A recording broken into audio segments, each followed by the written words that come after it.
주간 브리핑.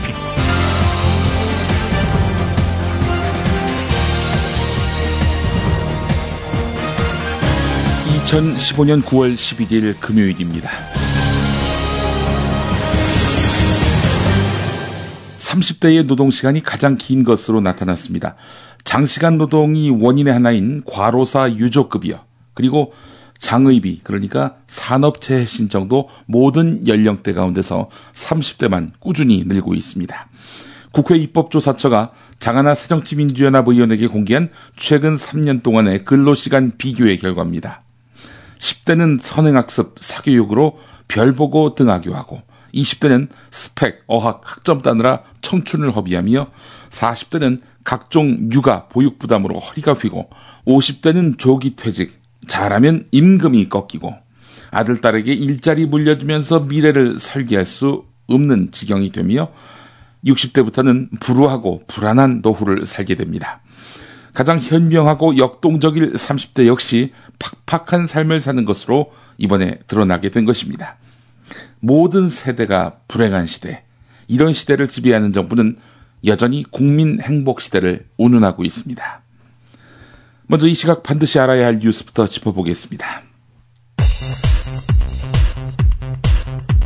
필로폰을 매입하고 필로폰을 흡입하고 같이 한 사람들의 내용도 어마어마합니다. 지금 상습적으로 마약을 투약한 혐의로 재판에 넘겨진 30대 남성 이야기, 어제 동아일보 보도를 하면서 소개해드렸지요. 그런데 이 30대 남성의 장인이 김무성 새누리당 대표인 것으로 드러나 파장이 일고 있습니다. 특히 김무성 대표 사위는 이례적으로 집행유예로 풀려나고 검찰 역시 항소조차 하지 않아 봐주기를 한 거 아니냐라는 의혹이 제기되면서 야당이 대대적인 공세에 나서는 등 파장이 일고 있습니다. 노사정이 내부에서 논의할 수 있는 이 조정 문안을 일단 작성하는 데까지 오늘 진전이 됐습니다. 노사정위원회 대표자 회의가 또 성과 없이 종료됐습니다. 일반 해고 지침 마련과 불리한 취업규칙 변경 허용 등 2대 쟁점안에 대해서 한국노총이 반대 의사를 고수하면서 타협에 실패했습니다. 어제였던 대타협 시점을 넘기면서 정부와 여당이 노동개혁안에 대한 단독 법안 추진을 벼르고 있는 가운데 대타협의 마지노선은 사실상 오는 13일 일요일 밤으로 미뤄질 전망입니다.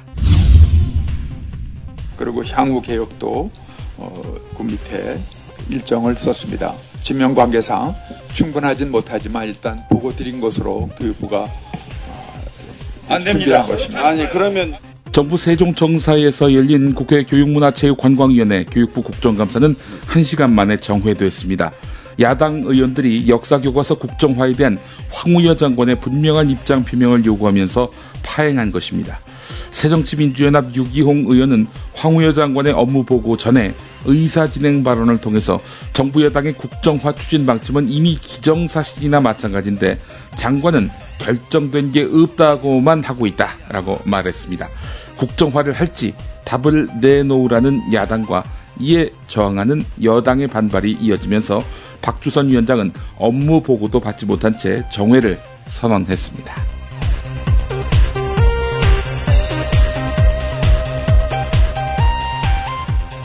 김용민의 조간브리핑은 이담채 김치, 컴백홈 대리운전, 산양 약선 막걸리, 팡팡 꽃배달, 연지연 곰탕, 선대인 경제연구소 공동 제공입니다. 김치가 다 같은 것 같죠? 아니요, 이담채는 진짜 다르죠. 겨울 전라도, 여름 강원도, 봄 가을 충청도 최고의 배추만 골라와야지요. 소금 영광에서 직송된 최고의 국산 천점이 기본 아닌가요? 아, 고춧가루와 파, 마늘, 괴산 영천에서 건강한 놈들만 가져와야 해요. 우와, 재료가 반이라고 하던데 역시 이담채네요. 그런데 어떻게 담가야 이담채 김치 맛이 나요? 아유, 이거 비밀인데 다시마에 표고버섯, 양파, 멸치를 넣고 우려낸 육수에다가 온갖 재료를 잘 버무리고 2달 동안 저온 숙성한 양념을 써야 해요. 근데 흉내내봐야 소용없어. 30년 연구한 레시피에 30년 김치만 만든 손맛을 따라갈 수 있겠슈? 이담채 김치. 안내와 주문은 검색창에 이담채를 입력하세요. 전화는 1544-4586 1544-4586 컴백홈 대리운전. 여자한테 참 좋은데. 여자한테 정말 좋은데. 어떻게 표현할 방법이 없네. 컴백홈 대리운전이 왜 여자한테 좋냐고요? 대리기사님을 전화가 아니라 스마트폰 앱으로 호출합니다. 대리기사님의 사진과 평가, 체험 후기를 보시고 선택합니다. 그리고 모든 결제를 현금이 아닌 스마트폰에서 간편히 끝냅니다. 컴백홈 대리운전 왜 이제 나왔니? 묻지도 따지지도 않는 대리운전, 이제 컴백홈으로 바꾸자. 구글 플레이 앱스토어에서 컴백홈 대리운전을 입력하세요. 신규 고객 전용 쿠폰 번호 1818 입력하시면 기본 10,000원에 쿠폰 10,000원을 더해서 2장의 쿠폰을 선물로 드립니다. 컴백홈 대리운전. 하하, 남자한테도 좋은데 정말 좋은데. 여기요, 막걸리 하나 주세요. 막걸리 달라니. 이모님, 지리산 곰보배추 막걸리 주세요. 지리산 곰보배추 막걸리? 아직도 몰라? 지리산 곰보배추 막걸리, 몸에 좋은 곰보배추로 만든 약선 막걸리야. 향도 좋고 부드럽고 맛있네요. 밀가루를 사용하지 않고 100% 우리 쌀로 만든 전통주야. 막걸리는 쌀로 만들어야 속이 편하고 숙취가 없거든. 지리산 곰보배추 막걸리, 촌사람닷컴 홈페이지에서 구매할 수 있습니다. 네이버에서 촌사람닷컴을 검색하세요. 문의 1899-4188. 한국토지주택공사 LH가 부채 감축을 이유로 해서 서민용 임대주택 등 공공주택 약 2만 5천 가구를 공급할 수 있는 공공주택 특지를 민간에 매각할 계획을 정부 협의하에 세운 사실이 확인됐습니다. 31개 블록이라고 하는데요. 이 가운데 5개의 블록을 민간 건설사들이 개발했을 때 거둘 수 있는 이익으로 환산해 봤더니 인근 아파트 단지의 분양가 등을 바탕으로 이렇게 따져봤습니다. 그랬더니 2,504억 원에 달하는 것으로 나타났고요. 31개 블록 전체로는 1조 원가량의 개발 이익을 민간 건설사들이 낼 것으로 추정됩니다. 자, 이 정부가 공공주택 공급을 줄여서 대기업 건설사들에게 특혜를 주는 셈인데요. 사실 그동안 LH는 서민 저소득층에게 공공주택을 분양하겠다, 이렇게 명분을 앞세워서 기존 농민이나 거주자의 반발을 무릅쓰고 공공택지를 사실상 강제 수용해 왔습니다. 자, 그런데 공공성을 내세워서 확보한 공공택지를 LH 부채를 해소한다는 이유로 민간에 매각하겠다는 겁니다. 정부가 서민들에게 저렴한 공공주택을 충분히 공급하기는커녕 건설사들의 배를 불리고 있다, 이런 비판이 나올 법합니다. 지난 2012년 9월 태풍 삼바 때 일어났던 낙동강 유역의 홍수 피해는 주로 4대강 사업의 준설과 자전거도로, 산책로 설치에 따른 것으로 나타났습니다. 국회 국토교통위원회 김상희 의원이 공개한 부산지방국토관리청의 국가하천 태풍 삼바 조사 용역보고서를 보면은 조사 대상 피해 지역 30곳 가운데 24곳의 피해는 4대강 사업에 따른 것으로 나타났습니다. 이 보고서는 건설기술회사인 유신과 신화가 맡아서 2013년 4월부터 2014년 12월까지 수행한 것입니다. 4대강 사업으로 이 홍수 또 가뭄 막을 수 있다고 했는데 홍수 피해 막을 수 없었네요. 예, 도리어 4대강 사업이 홍수의 원인이 됐다라고 이야기하고 있으니 MB는 뭐라고 이야기할까요? 듣고 싶은 이야기를 하루 종일 따라다녀도 못 들어. 가서 빨리 커피나 마시고. 임금 피크제를 도입하면 청년 일자리를 13만 개 새로 만들 수 있다는 고용노동부의 주장은 실제에 비해 최대 16배나 부풀려진 것으로 나타났습니다. 고용노동부, 그동안 임금 피크제는 곧 청년 일자리 13만 개다, 이렇게 홍보를 했죠. 이 홍보하는데 20억 원을 쏟아부었습니다. 13만 개 일자리 창출 주장의 근거는 무엇일까요? 서울 지역 한 대학 교수의 논문인데요. 이 논문은 모든 사업장의 노동자가 임금 피크제를 적용받으며 정년 60살까지 일한다, 이 전제여야만 가능한 겁니다. 이 전제 속에서 그들의 깎인 임금을 재원으로 해가지고 연봉 3천만 원짜리 새 일자리가 몇 개 생기는지를 계산한 건데요. 하지만 한국 사회에서 실제로 정년 퇴직을 하는 노동자는 극소수입니다. 실제로는 그만큼의 재원이 확보될 수 없다는 겁니다. 그래서 은수미 새정치민주연합 의원이 현재의 그 고용보험 통계 연보를 토대로 해가지고 실측을 했더니 그 일자리는 6,697에서 8,186개에 그치리라 이렇게 예상이 됐습니다. 13만 개는 온데간데 없고요. 기껏 해봐야 8,000개 정도라는 이야기입니다. 그래서 실은 16배나 부풀려진 것이다. 이런 이야기입니다. 국군사이버사령부가 지난 대선 당시 인터넷상에서 문재인 안철수 후보를 비방하고 박근혜 후보를 지지하는 글을 작성하는 등 정치 댓글을 단 심리전단 요원 109명 전원에게 서면 경고와 정신교육이라는 경미한 처분을 내린 것으로 확인됐습니다. 정치 댓글 사건 수사 결과 기소 유예자 16명과 비행사실 통보자 93명에 대한 징계조치 현황 및 근무 부서를 새정치민주연합 권은희 의원이 물어봤는데 말이죠. 한마디로 얘기해서 정치 댓글 요원 94%에게 면죄부를 준 것입니다. 109명 가운데 102명이 계속 근무하고 있다고 하는데요. 예, 그들이 받은 서면 경고, 정신교육, 처분. 예, 그들은 잘못해서 내가 이 처분을 받는구나 라고 생각할까요? 아니면 이 처분 자체가 요식행위다 라고 판단할까요? 박근혜 정부의 문화예술계 길들이기 시도가 잇따라 드러나고 있습니다. 문화체육관광부 산하의 한국문화예술위원회는 올해 문학장르별 우수작품에 지원하는 아르코 문학창작기금 선정에서 특정 작가들의 배제를 요구하고 또 특정 연출가에게 직접 작품 제작 포기를 종용한 것으로 확인됐습니다. 문학의 안팎에서는 예술작품을 사전검열하고 억압했던 유신시대 정치검열의 부활 아니냐 이런 지적이 나오고 있는데요. 이번에 이윤택 작가가 지원을 했는데 탈락을 했습니다. 이윤택 작가는 희곡 꽃을 바치는 시간을 이렇게 신청했는데 연희단 거리패 창립 30주년을 기념하는 연극이었다고 합니다. 필생의 작품이었다 이렇게 덧붙이기도 했는데 떨어졌단 말이죠. 이윤택 작가는 예전에 문재인 지지 연설을 하긴 했지만 이후에 크게 불이익을 받은 적은 없는데 요 근래 들어서 각종 지원 사업에서 줄줄이 탈락했다라고 밝혔습니다.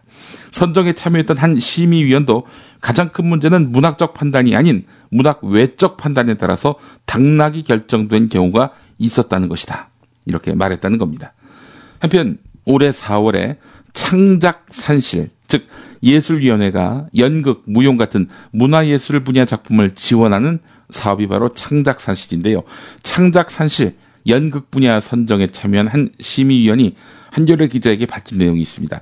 예술위원회에서 심의위원들이 뽑은 8개 작품 가운데 3개를 문제 삼으면서 그중 박근영 한국예술종합학교 교수가 연출한 작품을 선정작에서 제외시키면 나머지 작품은 살려주겠다. 이렇게 말했다고 밝혔습니다. 자, 이 박근영 교수는 뭐가 문제였을까? 심의위원 5명 전원이 예술위원회의 이 같은 요구에 대해서 반대하니까 예술위원회 직원들이 이 박 교수를 찾아가서 직접 작품 포기를 종용하기까지 했다고 하는데 연극계에서는 박 교수가 2년 전 국립극단 무대에 올려서 일부 보수 언론에서 문제 삼은 연극 개구리의 내용이 빌미가 된 것으로 보고 있습니다. 이 작품에는 박근혜 대통령과 국정원 대선 개입을 빗댄 듯한 수첩공조, 시험 컨닝 이런 표현이 나온다고 하는데요. 아이고 참 누가 시켰는지는 모르지만 참 치졸한 짓을 하는 한국문화예술위원회입니다. 청와대 정부와 김무성 새누리당 대표가 일제히 중고등학교 역사, 한국사 교과서의 국정화 추진에 앞장서고 있지만 여당 내부에서조차 사회적 갈등과 정치적 파장을 우려해서 국정화에 부정적인 의견을 내는 의원들이 적지 않은 것으로 확인됐다는 그런 보도도 눈길 겁니다. 오늘 한겨레 관련 기사가 있는데요.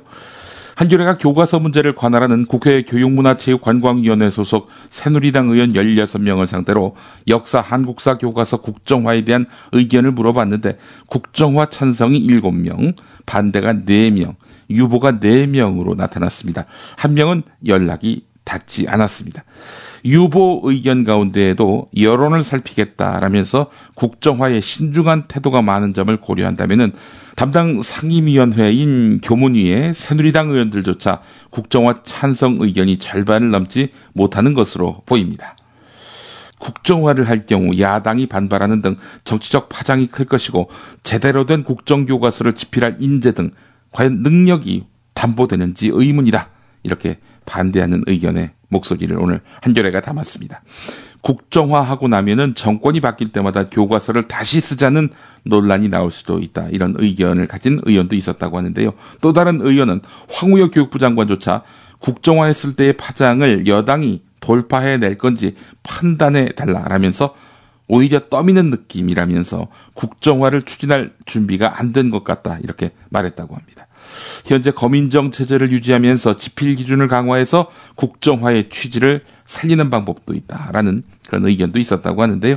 답변을 유보했던 또 다른 의원은 2013년 교학사 교과서 논란 때 사회적 대립과 에너지 손실이 컸다. 면밀한 검토가 필요하다. 이렇게 말했다고 합니다.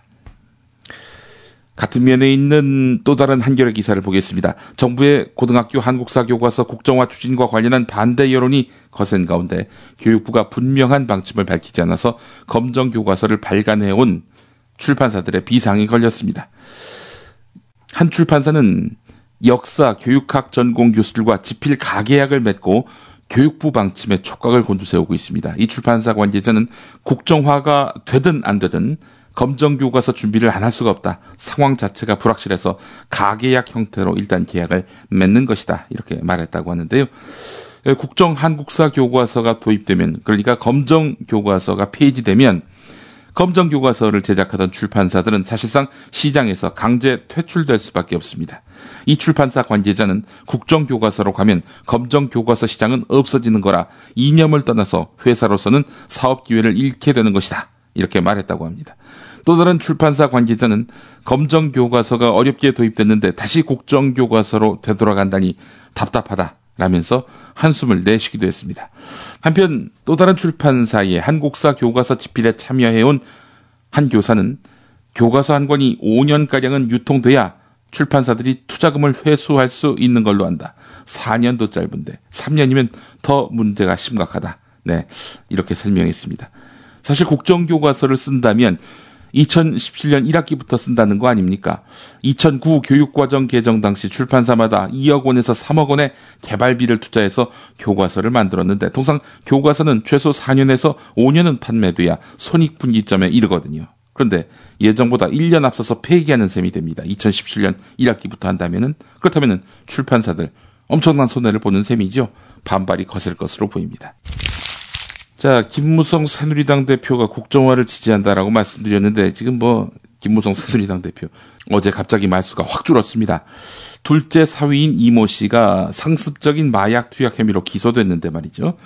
법원에서 이례적으로 양형 기준을 벗어난 집행유예를 선고해서 봐주기 논란이 일고 있습니다. 검찰이 항소하지 않은 점, 이게 또 논란이 되고 있는데요. 검찰 관계자가 서울신문 기자에게 수사 당시에는 이 이모 씨가 어떤 사람인지 누구의 가족인지도 몰랐고 수사 협조 과정 등을 봤을 때 반드시 항소할 사안이 아니라고 판단했다. 이렇게 말했다고 하는군요. 글쎄요. 야당 의원들은 설득되지 않고 있습니다. 김무성 대표는 부모로서 이 결혼 절대 안 된다. 파혼한다. 라고 이야기하고 설득했는데 딸이 이 일에 대한 판단을 나에게 맡겨달라고 하기에 결혼을 꼭 하겠다고 하기에 방법이 없었다라면서 딸의 뜻을 존중한 아버지로 자기의 모습을 포장하고 있습니다. 김무성 대표의 딸이 김현경 씨입니다. 결혼한 사람이. 남편은 충북의 재력가 이준용 신라개발회장의 아들인 이모 씨인데요. 두 사람의 결혼 소식을 보도한 기사를 제가 봤습니다. 김무성 대표는 차녀 결혼 사실을 주변에 일절 알리지 않았지만 신랑 측인 충북 지역에서 소문이 나는 바람에 김무성 대표가 무척 곤혹스러워했다고 측근들이 전했다. 새누리당의 한 측근 의원은 전혀 몰랐다. 언론 기사로 소식을 접하고 대표에게 물어보니 알리지 말라라면서 손사래를 쳤다. 이렇게 말했다는 겁니다. 이 내용이 보도될 당시만 하더라도 김무성 대표가 또 사회 지도층이다 보니까 노블리스 오블리주의 그런 입장에서 자기 자녀의 혼사를 세상에 알리지 않은 거 아니냐 이런 평가가 분분했었는데요. 자, 근데 알고 봤더니 사위가 자랑스럽지 않았던 거였네요. 보니까. 자, 이 김현경 씨, 김무성 대표의 차녀, 지난번에 또 뉴스에 도마 위에 오르지 않았습니까? 수원대 교수입니다. 이 김현경 씨가 뇌물성 특채로 교수에 임용됐다는 의혹이 제기됐던 인물입니다. 2013년 2학기 김현경 씨가 채용될 당시 예체능계 신임교원 평균 연령을 조사해봤더니 만 44세였습니다. 자, 그런데 김현경 씨는 당시 만 30세고요. 석사 학위 소지자였습니다. 게다가 정년 트랙이었습니다. 이건 뭐 거의 특혜성 채용이 아니냐 이런 논란이 불거질 수밖에 없었고요. 이런 와중에 이인수 수원대 총장을 김무성 대표가 국정감사 증인에서 빼줬다는 그런 의혹이 제기됐습니다. 자기의 딸을 신규 임용 교수로 채용시키기 위해서 이렇게 수원대 총장을 봐준 거 아니냐라는 그런 지적이죠. 자, 참 부정이 대단하네요. 예, 김무성 예, 이 이야기 뉴스의 재구성에 담아봤습니다. 왜 이거 시시하고 덮으려고 그래? 이런 엄청난 사건이 벌어진데 왜 문책의 범주가 이거밖에 안 됩니까? 나 치가 떨려가지고 말이 제대로 안 나와요. 김무성 대표의 둘째 사위 38살 이모 씨는 결혼 전인 지난 2월 재판에 넘겨졌습니다. 2011년 12월부터 2년 반 동안 지인들과 코카인과 필로폰 등 마약을 사서 15차례나 투약한 혐의였습니다. 검찰은 징역 3년을 구형했는데 재판부는 징역 3년에 집행유예 4년을 선고했습니다. 이 같은 형량은 마약 상습 투약의 경우 4년에서 9년 6개월을 선고하도록 한 대법원의 양형 기준에 훨씬 못 미치는 수준입니다. 애초 상습 투약 혐의를 적용하지 않았던 검찰은 항소하지도 않았습니다. 국정감사에서도 이슈가 됐습니다. 아주 상습 투약을 했습니다, 보니까. 그런데 우리 검찰에서 항소를 하지 않아요. 유전 무죄, 무전 유죄, 권력 무죄, 서민 유죄. 일각에서는 검찰이 항소하지 않는 과정에 김 대표의 영향력이 작용하지 않았냐는 의혹을 제기했습니다. 김 대표는 사위가 출소한 지 한 달 정도 지나 이 사실을 알았다면서 파혼을 설득했지만 울면서 결혼을 고집하는 자식을 이길 방법이 없었다고 말했습니다. 결혼이 무엇인지 사는 게 무엇인지 아직 알 순 없지만 몇 년이 지난 후에 후회하지는 않겠지. 알 수 없는 거잖아. 살아본 사람들은 이렇게 얘기하지. 후회하는 거라고 하지만 김 대표는 부모된 마음에 결혼을 앞둔 딸에게 파혼하라고 설득했지만 사랑한다고 울면서 결혼하겠다는데 방법이 없었다며 부모가 자식을 못 이긴다고 말했습니다.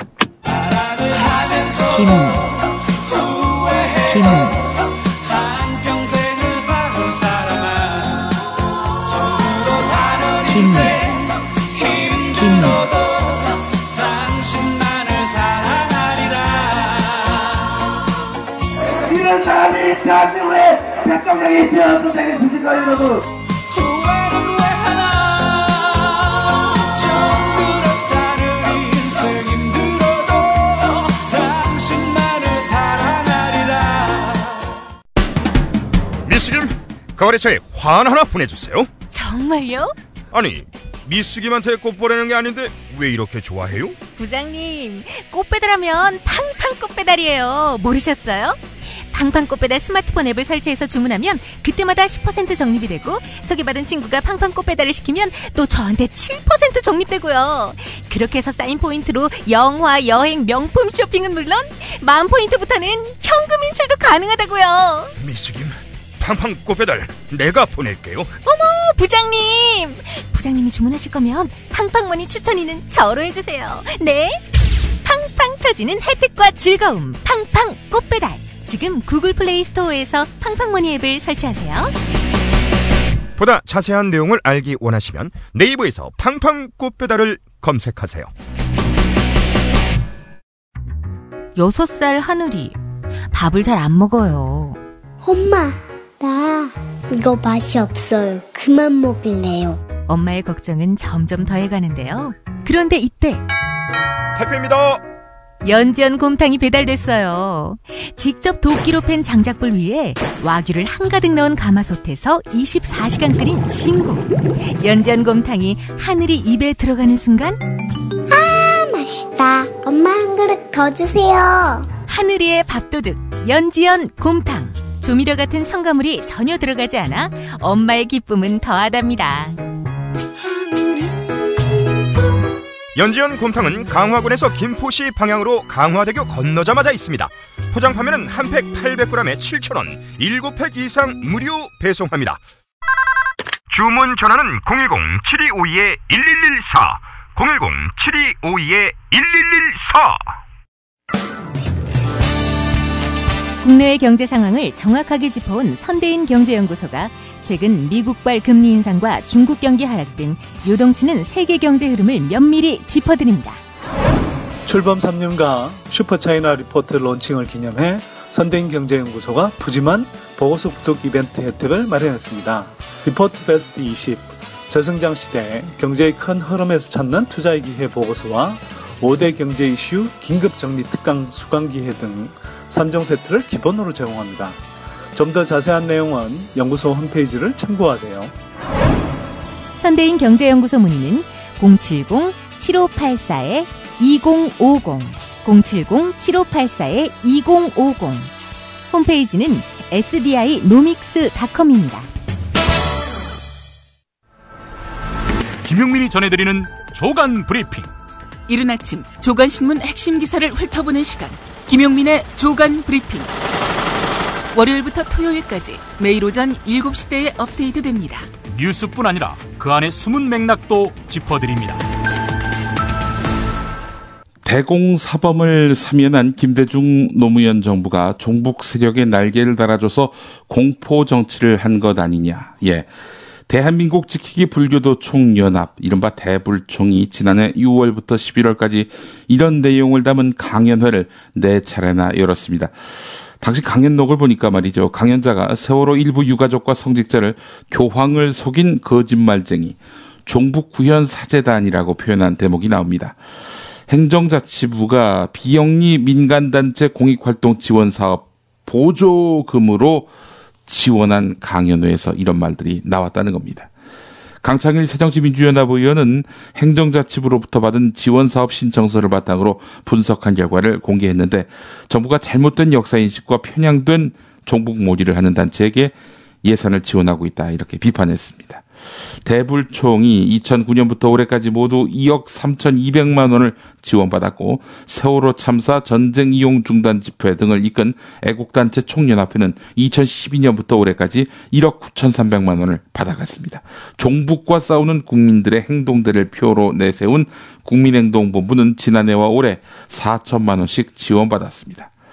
자, 이에 대해서 행자부 어떻게 이런 단체에다가 지원할 수 있느냐라고 물어보니까 지원 사업 수가 많아서 사업 계획서만 보고 판단할 수밖에 없었고 거기에 문제가 될 만한 내용은 없었다. 우발적으로 이루어지는 활동 내용까지 모두 살펴보기가 쉽지 않아서 방법을 찾고 있다. 뭐 이렇게 말을 했다고 하는데요. 자, 우파 단체면은 눈 감고 지원해 준 건 아닌가요? 예. 허위 비방 등에 대해서 정면 대응 방침을 세운 박원순 서울시장이 극우 성향의 커뮤니티 사이트 일간베스트 저장소 이용자들을 고소했습니다. 16명을 고소했는데요. 고소당한 이들은 박원순 시장이 아들의 병역 비리 의혹을 감추기 위해서 아들을 나라 밖으로 잠적하게 하거나 아들이 압박을 견디지 못해서 자살할 것이라는 내용을 일베에 게시했습니다. 박원순 시장 쪽 법률 대리인은 허위 사실을 통한 악의적인 공격은 표현의 자유를 뛰어넘어서 박원순 시장 개인은 물론 가족의 삶, 인격을 말살하는 명백한 범죄 행위다, 이렇게 밝혔습니다. 지당한 말씀입니다. 자, 그런데 말이죠. MBC에 이어서 오늘은 또 조선일보가 칼럼을 통해서 박원순 시장 아들은 나와서 법정에서 증언하라, 이러면서 또 이 같은 일베 주장에 힘을 실어줬습니다. 물론 박 시장 아들 주신 씨의 병역 비리 의혹이 사실이 아닐 가능성이 크다, 이런 전제로 시작한 칼럼입니다. 그러나 법정에서 증인으로 나오라고 했는데 박원순 시장이 못 나오겠다, 이렇게 나오는 것은 문제가 있다. 나와서 법정에서 증언할 수 있는 거 아니냐.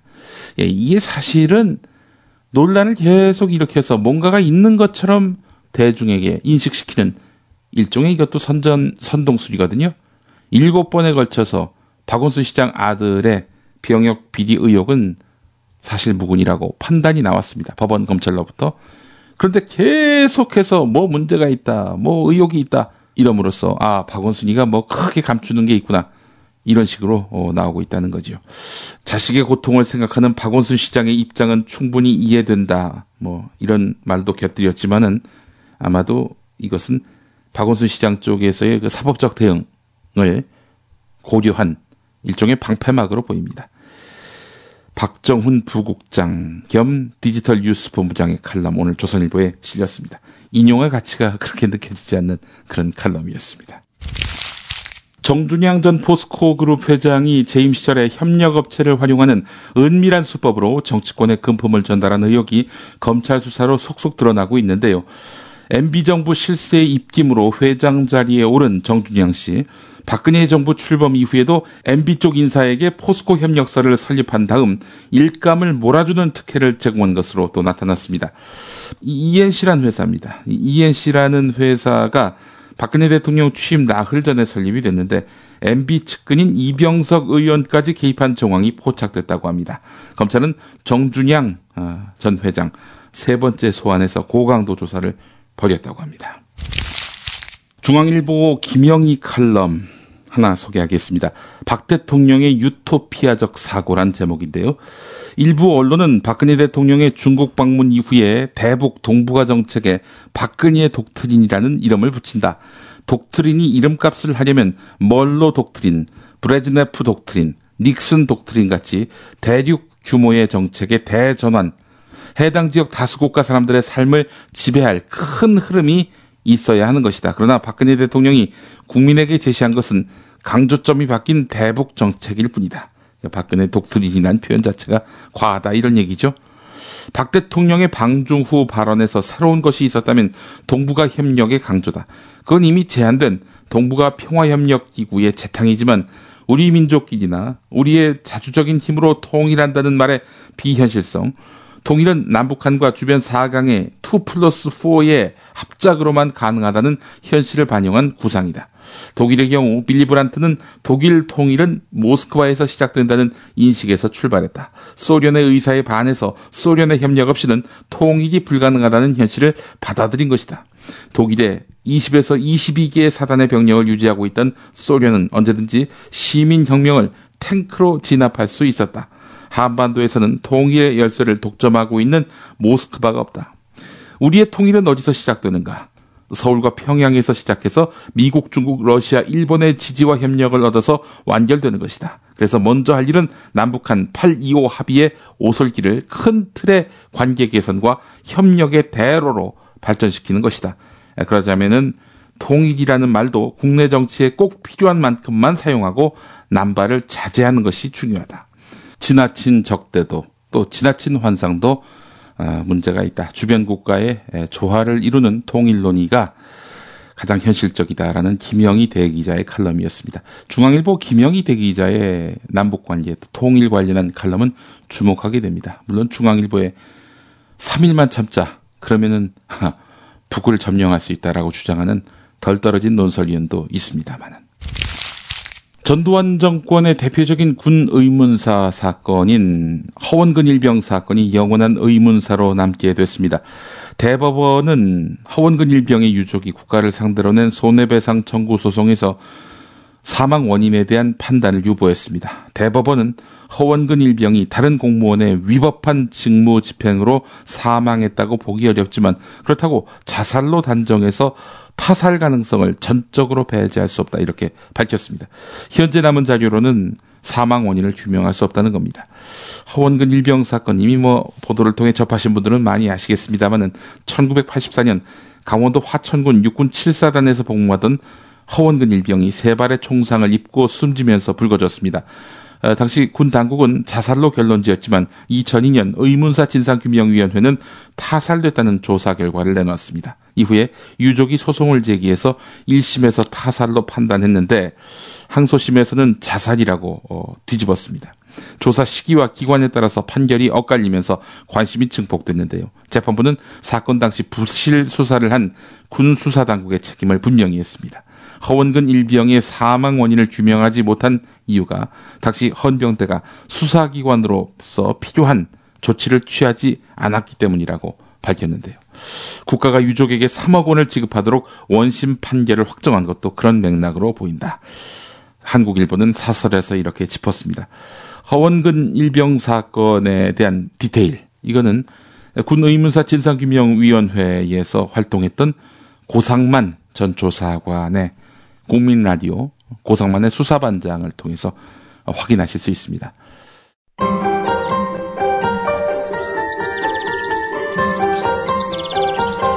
오늘의 날씨. 오늘 낮부터는 구름이 점차 많아지면서 어제보다도 기온이 내려가겠습니다. 서울의 낮 기온 26도로 중부지방은 오늘보다 2도에서 3도 정도 더 낮겠고 광주와 부산의 낮 기온도 27도에 머물겠습니다.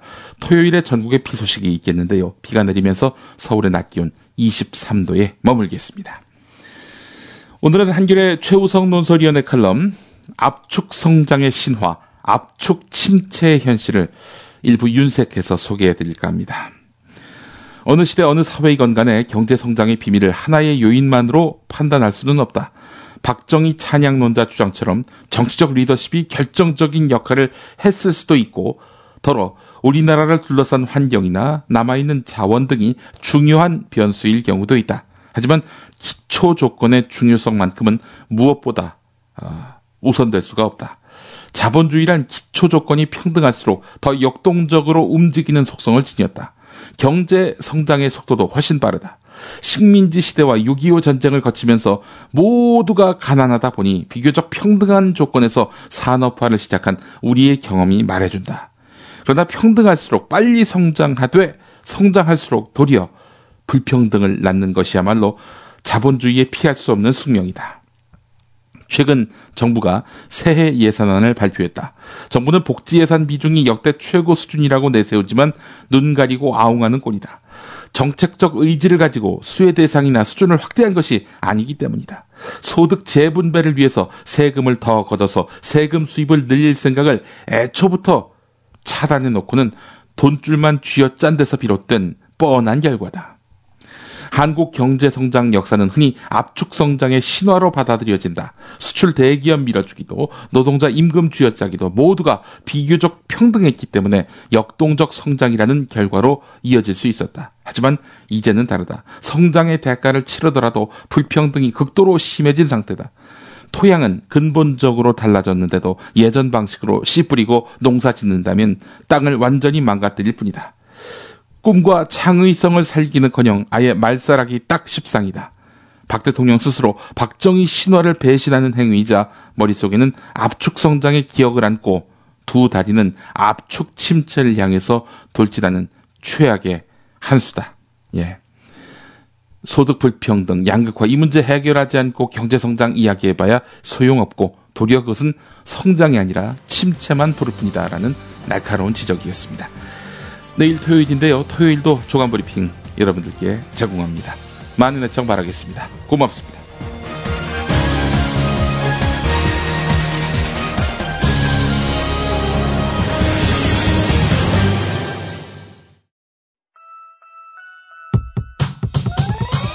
이번 방송 괜찮았나요? 작별의 여운 이렇게 표시해주세요. 다운로드하기, 댓글 달기, 구독하기, 별점 주기.